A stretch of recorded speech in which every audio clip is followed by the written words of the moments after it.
আমরা ব্যবস্থা করব। আমরা তো শুধু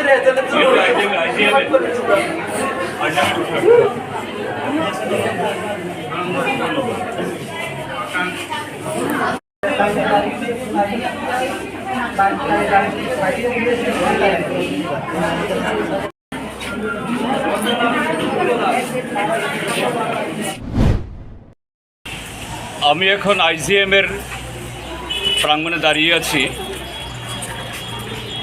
আজকে সকালবেলা আমাদের রাজ্যের বিভিন্ন প্রান্ত থেকে আমাদের রাজ্যের শিক্ষিত যুবক যুবতী যারা এসটিজিটি পরীক্ষায় পাশ করে বা পরীক্ষা দিয়ে 2 বছর ধরে বসে আছেন, ত্রিপুরাজ্যের বিজেপি আইপিএফটি জোট সরকার, বিশেষ করে সরকারের শিক্ষামন্ত্রী রতনলাল নাথ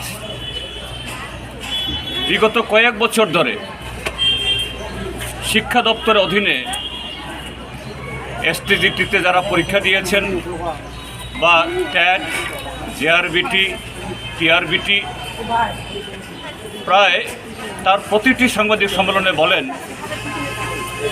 সমস্ত যারা পরীক্ষা দিয়েছেন বা পাস করেছেন তাদেরকে নিয়োগ করা হবে।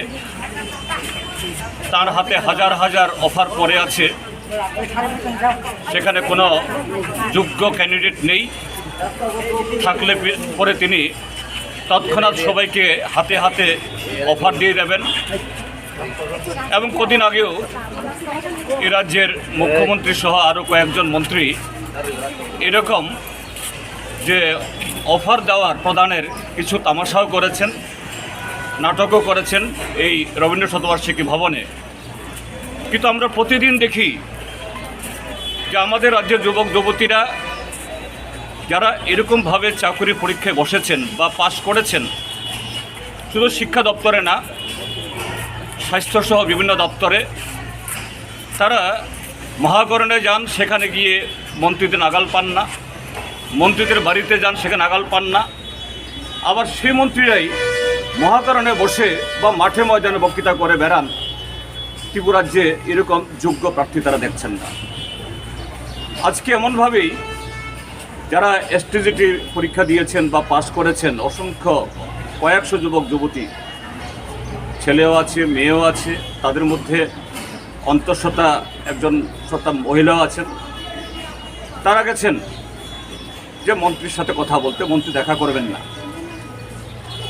তিনি প্রায় তাদের উপর দিয়ে জোর করে গাড়ি চালিয়ে এদেরকে হটিয়ে দিয়ে তিনি মহাকরণে চলে গেছেন। আর পুলিশকে নির্দেশ দিয়ে গেছেন তাদেরকে লাঠিপেটা করে সেখান থেকে বিদায় দেওয়ার জন্য। সেখানে সিআরপিএফ এবং পুরুষ পুলিশ, এই সমস্ত ক্ষেত্রেতে মহিলা পুলিশ এদের আসা দরকার বা ম্যাজিস্ট্রেট আসা দরকার। এগুলো কিচ্ছু না করে এমনভাবে লাঠিপেটা করেছেন, কারোর হাত ভেঙেছে, কারোর পা ভেঙেছে। একটা প্রেগন্যান্ট মহিলা, তার উপরে এরকমভাবে আঘাত হয়েছে।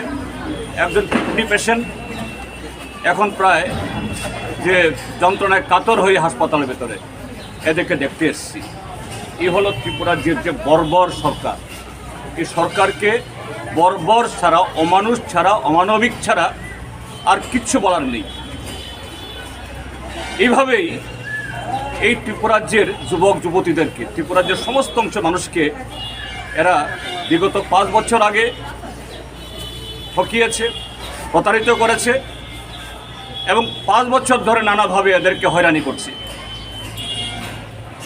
এটা ত্রিপুরাজ্যের মানুষ সহ্য করবে না। আমি এসটিজিটি যারা পরীক্ষা দিয়েছেন ভাই বোনদের বলছি যে এটা হাসপাতাল, এখানে সুশৃঙ্খলভাবে অন্যদের যাতে অসুবিধা না হয় দেখতে হবে এবং যারা আহত হয়েছেন তাদের চিকিৎসা করাতে হবে। এবং সবাইকে বলবো যে গণতান্ত্রিকভাবে, শান্তিপূর্ণভাবে, ঐক্যবদ্ধভাবে আপনাদের আওয়াজ তুলুন।